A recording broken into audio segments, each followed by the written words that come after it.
habrá que tomar aire y comenzar. Bueno, entonces, el primer tema que vamos a tocar es heces. Muy bien, entonces, allá vamos, con los 15 minutos.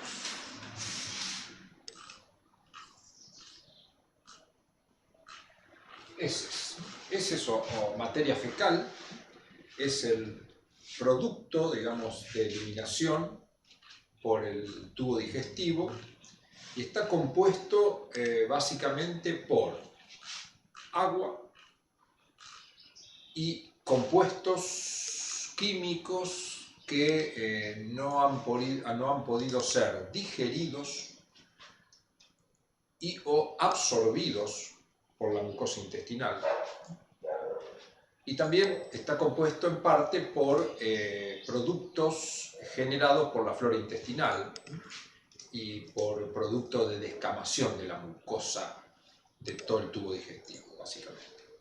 Por supuesto que uno también puede encontrar en heces productos que pueden llegar con los alimentos que no tienen ninguna acción alimenticia. Por ejemplo, uno come una zanahoria, puede tener un granito de arena, uno va a comer un granito de arena, eso lo vamos a encontrar también en materia fecal. Por eso en los análisis de materia fecal a veces sorprende la presencia como de tierra, que bueno, son productos que se encuentran habitualmente en los alimentos. Entonces, nosotros en heces vamos a encontrar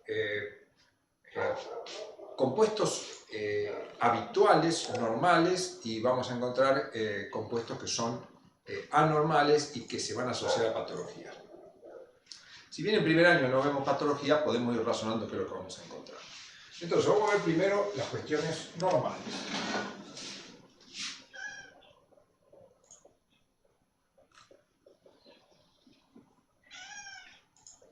Uno de los componentes es el agua.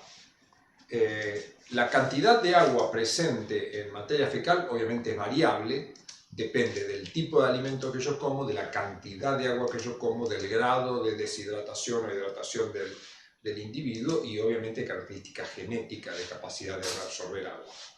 Entonces, pero el agua es un componente extremadamente importante. Cuanto mayor contenido de agua tiene la materia fecal, más moldeable es, más fácil de transportar a través del intestino grueso y su evacuación. Cuanto menos agua tiene, menos moldeable, más difícil de trasladar y de evacuar. Pero su contenido es muy variable, muy variable. Otro contenido importante, normal, dentro de las heces, son lo que conocemos como fibras. Las fibras son componentes habituales de nuestro alimento, también muy variables porque depende de la alimentación. Las fibras en la alimentación están compuestas básicamente de las fibras de origen natural. La más común es la celulosa, que ya hemos estudiado, es un polisacárido lineal con enlaces beta 1,4, para el cual está formada por glucosas unidas por enlace beta 1,4 y no tenemos nosotros enzima digestiva que lo pueda degradar. Y entonces la celulosa, que se encuentra básicamente en las hojas de los tallos de los vegetales, va a constituir parte de las fibras y va a contribuir a la retención de agua, porque recordemos que la celulosa, como dijimos, está formada por glucosa. La glucosa tiene un oxidrilo en cada carbono, por lo tanto tiene oxígeno, tiene capacidad de establecer puentes de hidrógeno con las moléculas de agua, y al establecer estos puentes de hidrógeno la va a arrastrar al agua o la va a retener, de manera de que eso va a colaborar a aumentar el porcentaje de agua retenido en las heces.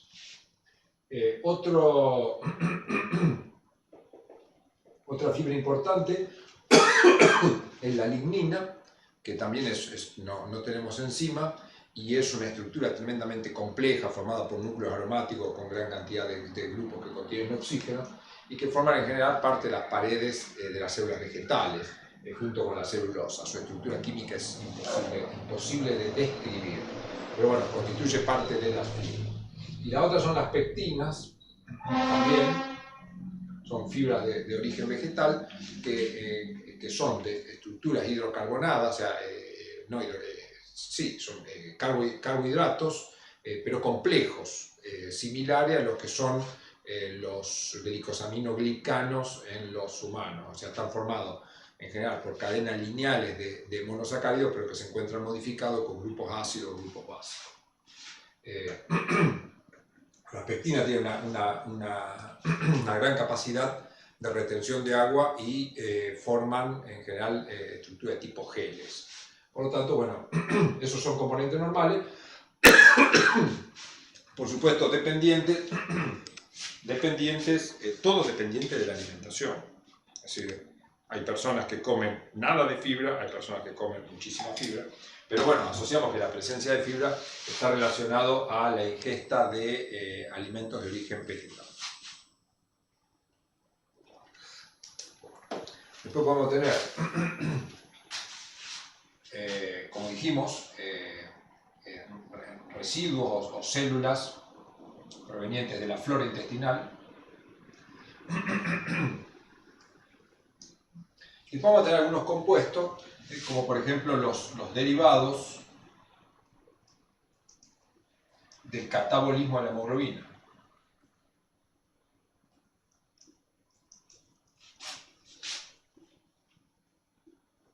La hemoglobina, conocemos, una proteína del glóbulo rojo encargada del transporte de oxígeno. Los glóbulos rojos son células anucleadas sin capacidad de síntesis proteica, por lo tanto sin capacidad de reparación. Y por lo tanto, una célula que tiene una vida media, estimada aproximadamente en 4 meses, no quiere decir que viva 4 meses, eso es un promedio, pueden vivir un día o miles de días, pero el promedio es aproximadamente 4 meses, y esa vida es limitada porque no puede reparar sus daños. Entonces, cuando se degrada el glóbulo rojo, se degrada la hemoglobina, y el grupo hemo de esa hemoglobina no puede ser reutilizado, entonces se excreta. Dentro de este catabolismo genera un compuesto que se conoce como bilirrubina, y esta bilirrubina en todo su catabolismo va a formar urobilina, urobilinógeno y urobilina. En general, al urobilinógeno, cuando se excreta por materia fecal, se lo conoce como estercobilinógeno, pero es lo mismo.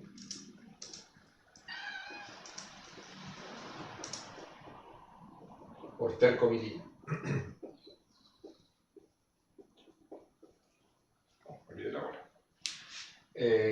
Este compuesto es incoloro y este compuesto es negro. Y el pasaje de esto a esto se produce por la presencia de oxígeno. Por eso la materia fecal, digamos, en general recién emitida, tiene un color oscuro, pero no tan oscuro. En contacto con el aire se pone de color negro. Entonces ese es otro compuesto. Podemos encontrar ácidos biliares,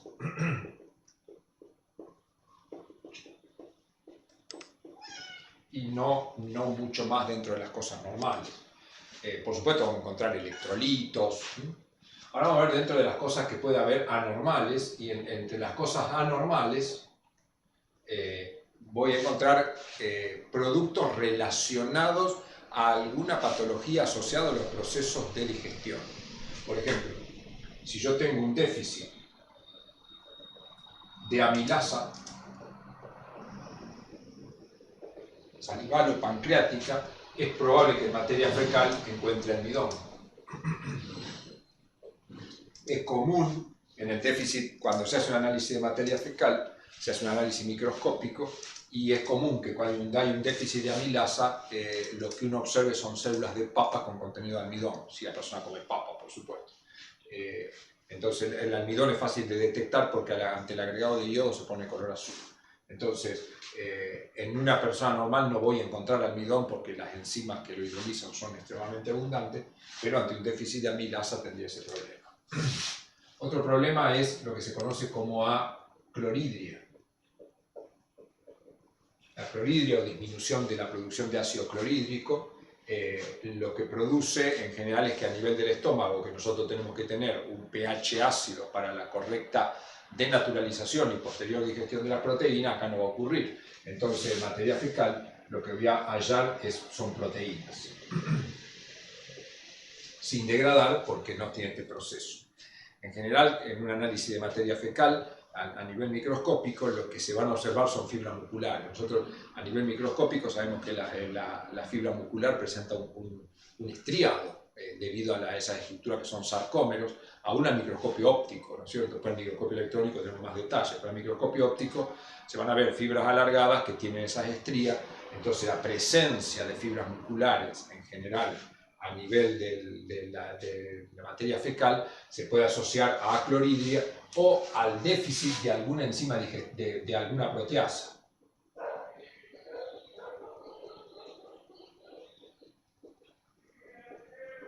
O sea, el déficit de alguna enzima que degrada proteínas, ya sea el pepsinógeno, que luego se transforma en pepsina, el tripsinógeno, el quimiotripsinógeno, la procarboxipeptidasa o alguna de esas proteínas que no se encuentran en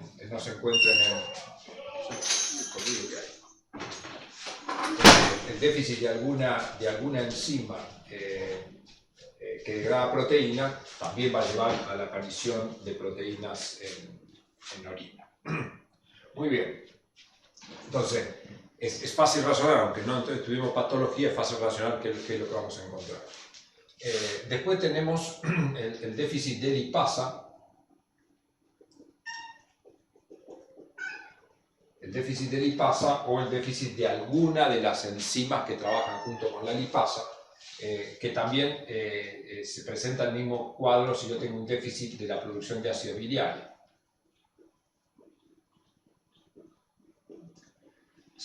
Obviamente, si tengo un déficit de lipasa o un déficit de ácido biliario, lo que voy a encontrar son lípidos,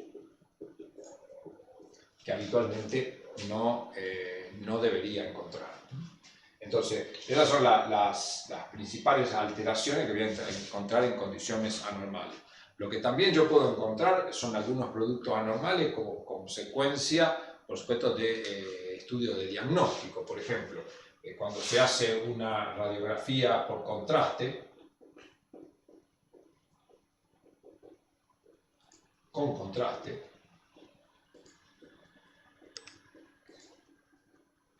cuando se administran, por ejemplo, sales de bario por aparato digestivo y se hace una radiografía de manera que yo pueda dar un contraste y ver el tubo digestivo, ese medio de contraste que contiene bario, lo voy a encontrar en materia. El bario es un elemento que en la forma que se administra no es absorbido y entonces lo voy a encontrar en materia fecal.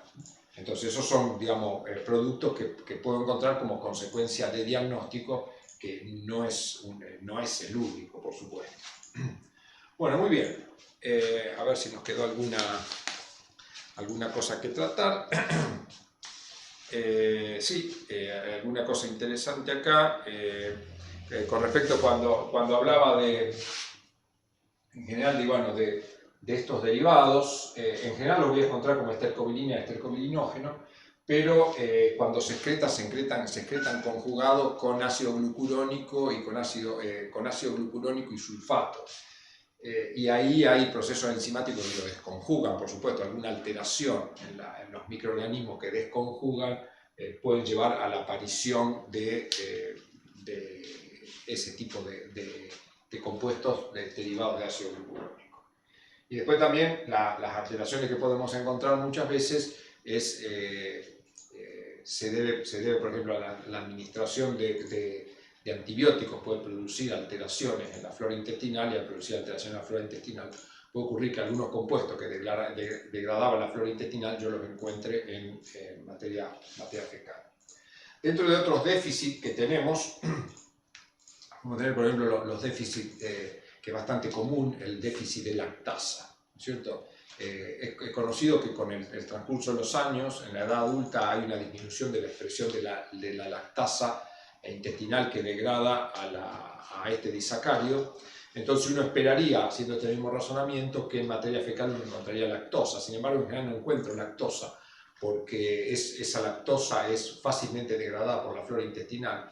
Entonces, en general, cuando no tengo lactasa o sacarasa, que son otras enzimas encargadas de la degradación de disacáridos, no encuentro los disacáridos, sino que lo que se presenta son trastornos digestivos, en general con dilatación del tubo digestivo, producción de gas y producción de diarrea, porque ese nutriente que nosotros debíamos hidrolizar y absorber, ahora es utilizado por las bacterias, entonces las bacterias van a generar, a partir de ello, van a tener una gran cantidad de nutrientes, se van a desarrollar más que lo normal, entonces van a producir, como consecuencia del catabolismo de los productos que yo no pude absorber, ellos van a producir mucho dióxido de carbono, con lo cual va a producir distensión. Esa distensión normalmente lleva a una alteración en el flujo de agua, con lo cual en general la materia fecal se torna más líquida. Al haber distensión hay gases y en general hay flujo de agua o menor absorción, y eso en general puede producir diarrea.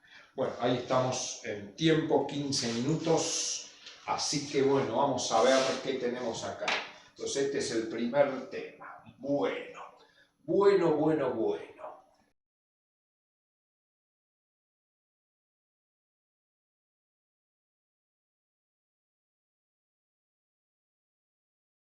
Vamos a ver si tenemos alguna pregunta antes de seguir con el otro tema.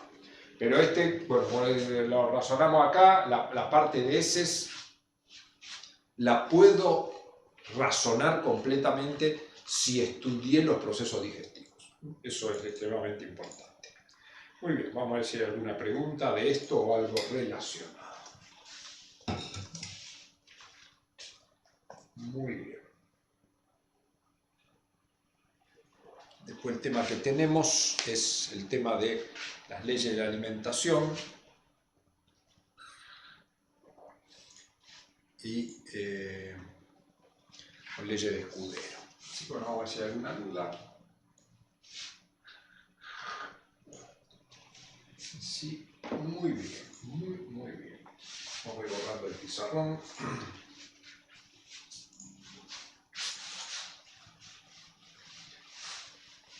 Algunos compuestos, algunas cosas interesantes que a veces surgen de la alimentación y pueden producir preocupación. Consumo algunos alimentos, por ejemplo la remolacha, ¿no? La remolacha, cuando uno lo consume, es un alimento que podemos consumir, sin embargo tiene un pigmento que nosotros lo absorbemos parcialmente. Ese pigmento normalmente lo absorbemos pero no lo utilizamos y se pierde por orina, entonces eso normalmente puede dar un color rojizo a la orina, pero también lo da materia fecal. Entonces muchas veces es un motivo de preocupación de las personas, se olvidan que comieron remolacha, ven un color rojo en materia fecal, ya sospecha que es sangre, y si hay sangre uno asocia con las peores cosas. Pero muchas veces uno se olvida de eso, es extremadamente importante. Si como médico me dicen que tengo algo rojo en materia fecal, lo primero que pregunté, ¿no comió remolacha? Si comió remolacha ayer, no se preocupe, porque es una cosa totalmente normal. A ver, acá Juan pregunta, ¿podría explicar qué es la flora intestinal? Sí, la flora intestinal es un conjunto de microorganismos que se instalan en el intestino y que tiene con nosotros una relación, podríamos decir, simbiótica. O sea, nosotros les servimos a ellos y ellos nos sirven a nosotros. Lo de la flora intestinal es tremendamente interesante. Nosotros dentro del intestino tenemos bacterias con las cuales podemos convivir sin ningún problema. Por supuesto, siempre y cuando el intestino no se pinche, ¿no es cierto? Y eso pase hacia el interior. Mientras las bacterias estén dentro del tubo, o sea, si este es el tubo digestivo, normalmente las bacterias están en lo que sería el intestino grueso, ¿no es cierto? Y acá tenemos bacterias. Pero no son cualquier bacteria. Por eso, y esta bacteria, bueno, tiene una relación sin ningún problema con nosotros. Utilizan algunos nutrientes que nosotros no utilizamos. Es decir, los que utilizamos nosotros los absorbemos y ellos utilizan los que nosotros no utilizamos. Y pueden generar sustancias que nosotros absorbemos, como por ejemplo la vitamina K, por mencionar uno. Eso es una función de la bacteria. Otra función que tienen, las bacterias pueden utilizar algunas fibras y a partir de algunas fibras, no todas, pero pueden utilizar fibras y generan ácidos, ácidos grasos de cadena corta.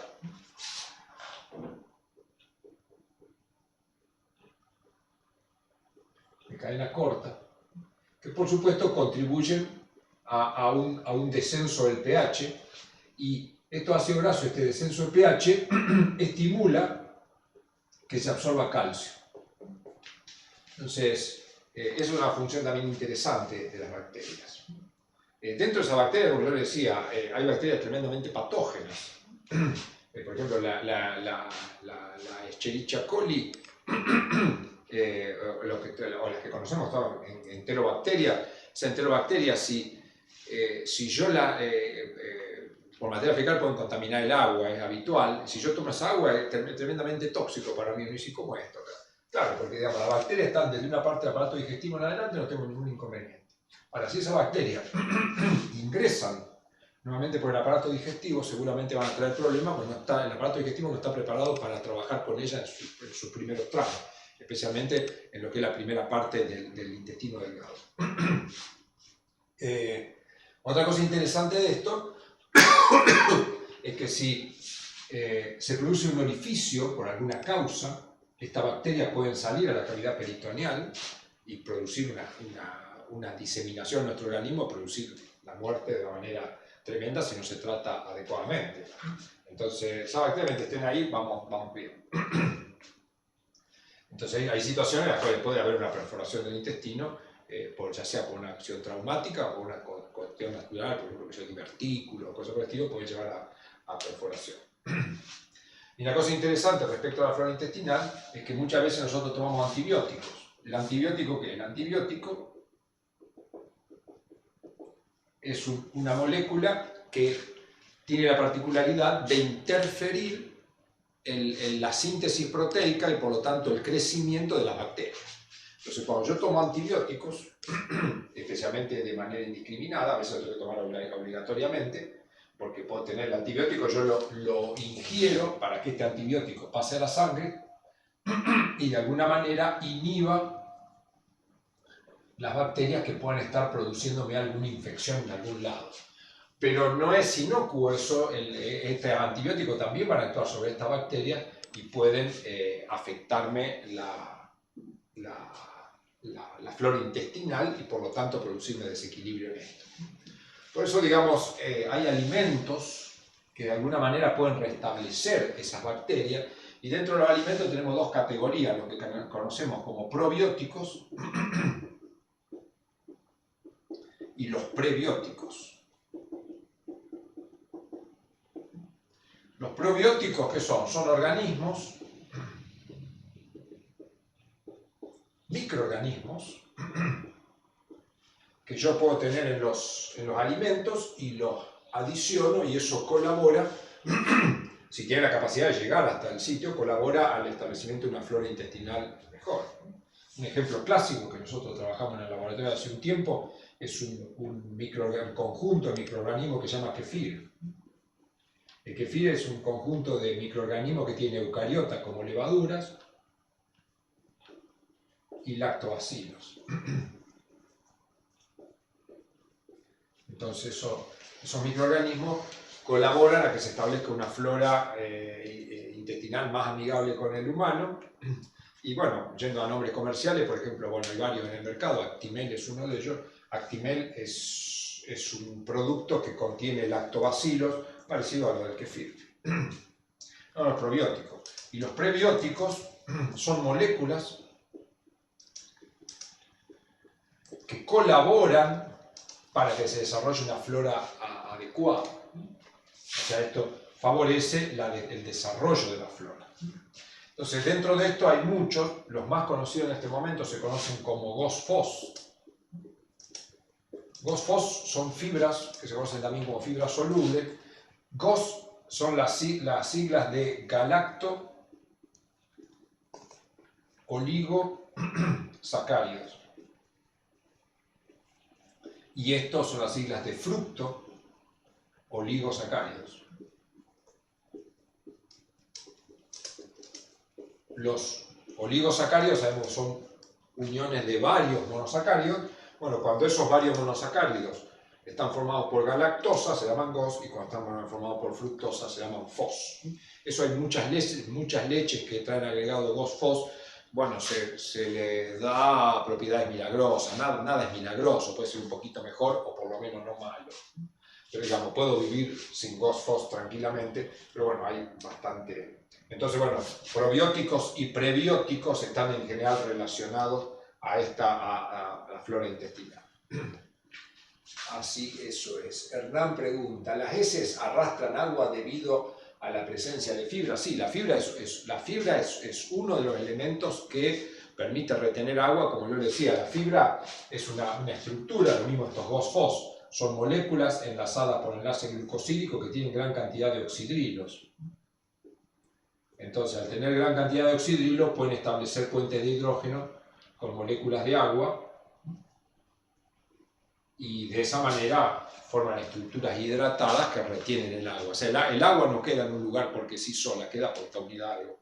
Entonces, la presencia de fibra favorece la retención de agua. Por supuesto que va a ir de la mano del grado de hidratación. Si yo no tomo agua, estoy deshidratado, las heces van a estar deshidratadas, ¿no? Por eso en general, digamos, se recomienda el consumo de agua adecuado, no restricción en el agua, porque si bien no tenemos el riñón que es capaz de retener agua, en la materia fecal la voy a tratar de utilizar para otra cosa.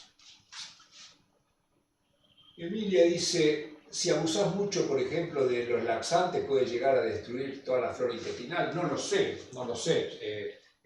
Supongo que, digamos, interferir de alguna manera, el uso de laxante acelera el tránsito, y si acelera el tránsito, obviamente va a arrastrar más flora intestinal. No sé si la puede llegar a destruir, pero supongo que el uso excesivo beneficioso no va a ser de ninguna manera. Eso pero no tendría que ver, debe haber trabajos hechos respecto al uso del laxante y el mantenimiento de la flora.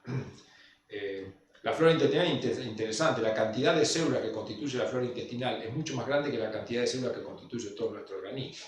O sea que en realidad uno por ahí podría decir, bueno, nosotros tenemos una flora intestinal, la flora intestinal debe decir nosotros tenemos un humano, porque en realidad nosotros somos más chicos en cantidad de células que lo que es la propia flora intestinal.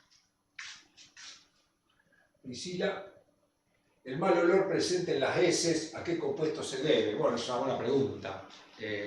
Seguramente debe ser una gran cantidad de compuestos, y que se debe en general a la producción de gas. Dentro de la producción de gas hay una gran cantidad, pero en general la mayor cantidad de gas que se produce es dióxido de carbono, cuando las bacterias lo que hacen es degradan carbohidratos, como nosotros a través del ciclo de Krebs o las rutas que tengan. A veces las bacterias no llegan a tener el ciclo de Krebs, pero tienen rutas muy parecidas a las nuestras. Pero la glucólisis bacteriana, vamos a decir glucólisis porque es lo que piden ustedes, en general la bacteria se llama proceso fermentativo. La fermentación es cuando yo agarro un monosacárido y lo degrado. En general nosotros terminamos en piruvato, y ese piruvato va a acetil-CoA o a lactato. Las bacterias tienen terminaciones tremendamente diferentes que los nuestros, generan ácidos cortos, moléculas, alcoholes, una gran cantidad de compuestos donde muchos de ellos tienen olores diferentes. Algunos tienen olores tremendamente agradables, y es por eso esas bacterias muchas veces se utilizan para productos alimenticios. Por ejemplo, en los quesos, cuando se genera un queso, se le agregan bacterias porque generan ciertas sustancias que le dan un sabor especial o un olor especial que es agradable, pero otras sustancias tienen olor desagradable. Uno de los productos que se genera como consecuencia del catabolismo, especialmente de las proteínas, es de los aminoácidos azufrados. Los aminoácidos azufrados, el azufre en general se transforma y genera, al degradarse, genera ácido sulfídrico. El ácido sulfídrico es uno de los componentes, por ejemplo, del huevo podrido. Y el ácido sulfídrico puro tiene un olor tremendamente desagradable. Entonces, creo que es uno de los ácidos también que se agrega, por ejemplo, al gas. El gas que viene por la red, el gas no tiene olor, sin embargo se le agrega, no creo que no es ese solo, pero creo que se le agrega ácido sulfídrico. Entonces cuando uno percibe un olor extraño, desagradable, sabe que está perdiendo gas. Entonces, pero seguramente debe ser una gran mezcla de compuestos gaseosos que en esa combinación dan un olor que para nosotros es desagradable. Sencillamente desagradable porque ya biológicamente asociamos que ahí no hay ningún componente para comer, ¿no es cierto? La materia fecal no tiene ningún componente útil para nosotros, aunque si uno lo piensa, sí. ¿Por qué? Porque toda la flora intestinal tenía compuestos que yo los puedo aprovechar. En lo humano no es una cosa común, al menos que yo conozca, pero yo trabajé muchísimos años con animales y los animales tienen una práctica que se llama coprofagia. La coprofagia es, se come su propia materia fecal. ¿Por qué lo hacen? Los animales cambian su comportamiento en general por estrés, muchas veces están bajo estudio, con alguna patología o con algún tratamiento que les produce estrés, y eso hace que llevarlo a esas prácticas que no son prácticas habituales. Si uno lo tiene en condiciones normales, normalmente no lo hace. Pero el estrés, el hacinamiento, por ahí, si uno tiene muchos animales juntos.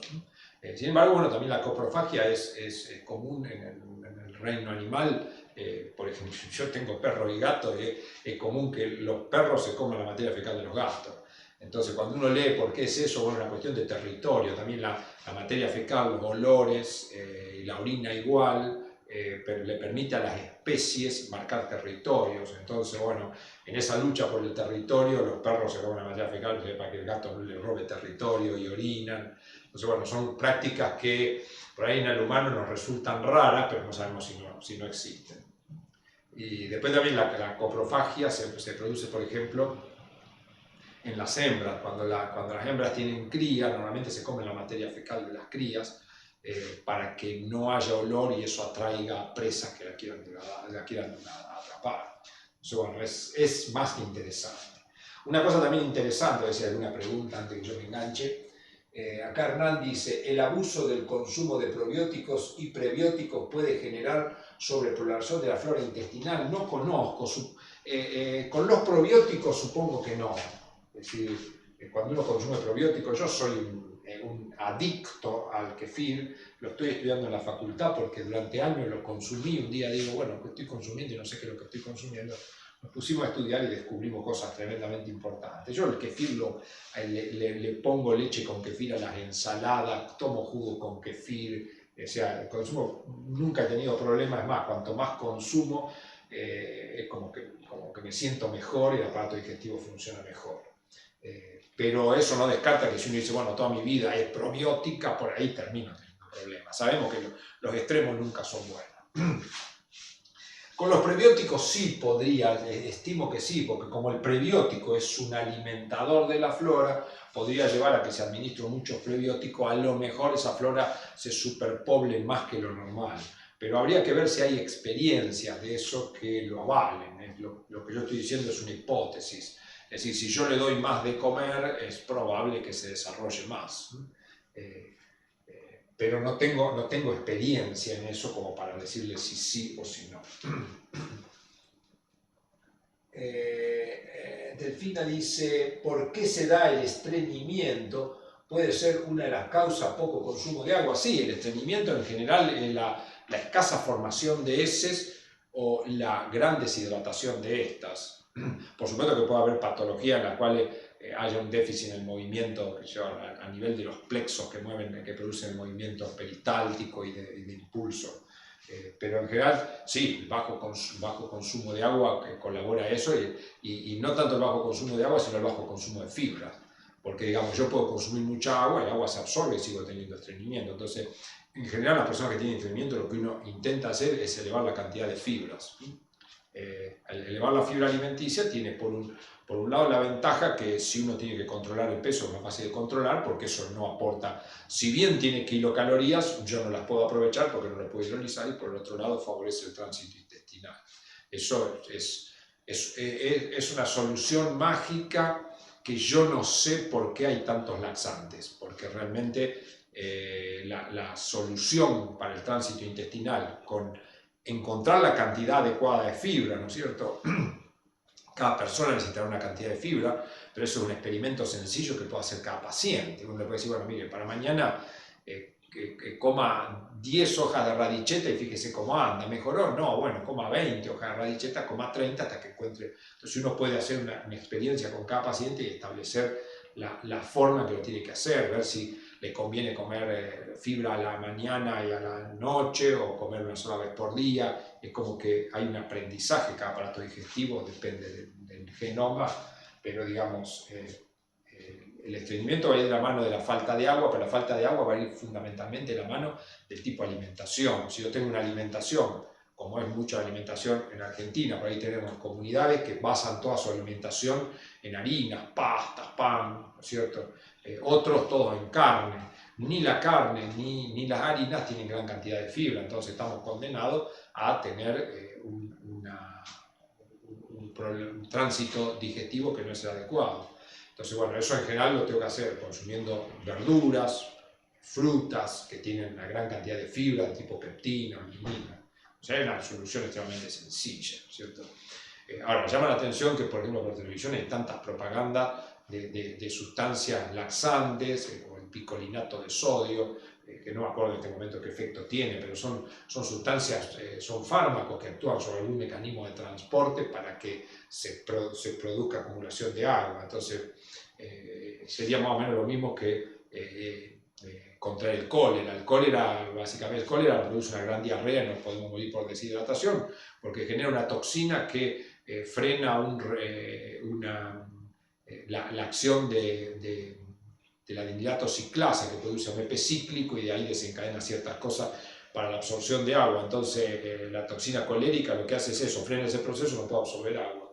Entonces, meter un fármaco simulando una enfermedad me parece una locura, estando las fibras al alcance, ¿no es cierto? Pero bueno, los médicos en general son bastante adictos ante un problema, tratar de solucionarlo con un fármaco y no pensar si yo no tengo un recurso natural para hacerlo, que en general va a ser más barato y menos dañino que ir a un fármaco. Por ejemplo, relacionado con esto, como andamos con Nora para que no hablamos bien, hay algunos fármacos, por ejemplo, algunos para el tratamiento de la diabetes. Ustedes saben, la diabetes es una patología en la cual la insulina o no se secreta en la cantidad adecuada o no hace el efecto adecuado, y como consecuencia aumenta mucho la glucemia. Entonces hay fármacos que son, por ejemplo, inhibidores de amilasa. Si yo produzco una inhibición de la amilasa, obviamente no se degrada el almidón, no lo absorbo y no voy a tener hiperglucemia. Pero de esa manera el almidón yo no lo degrado, se lo estoy dando a las bacterias, entonces es probable de esperar que voy a tener trastorno porque le estoy dando un sustrato para el cual no están preparados. Después otro más terrible que yo no puedo entender cómo se receta, pero hay inhibidores de lipasas, es decir, aquellas personas que no pueden bajar de peso toman inhibidores de lipasa, que es una sustancia que inhibe a la enzima lipasa pancreática, de manera que yo no puedo hidrolizar los triglicéridos, y al no hidrolizar los triglicéridos obviamente no lo absorbo y parte de las kilocalorías que comí las termino perdiendo por materia fecal. Y ahí me van a aparecer lípidos en materia fecal. Soy normal, pero me aparecen lípidos en materia fecal porque me anormalicé con un fármaco. Ahora, el problema no es tanto que pierdo los lípidos, tiene un neto problema económico, ¿no es cierto? Porque yo como, pero no aprovecho la energía, entonces estoy gastando plata inútilmente. Pero aparte los lípidos que yo no absorbo, todas aquellas sustancias que son liposolubles van a tender a disolverse ahí y excretarse. Entonces, sumado a que me van a quedar lípidos en materia fecal, y el lípido en materia fecal hace que la materia fecal sea más difícil de retener. ¿Por qué? Porque el lípido es un lubricante, entonces eso puede hacer que uno defeque sin querer, a lo mejor estando en una reunión social.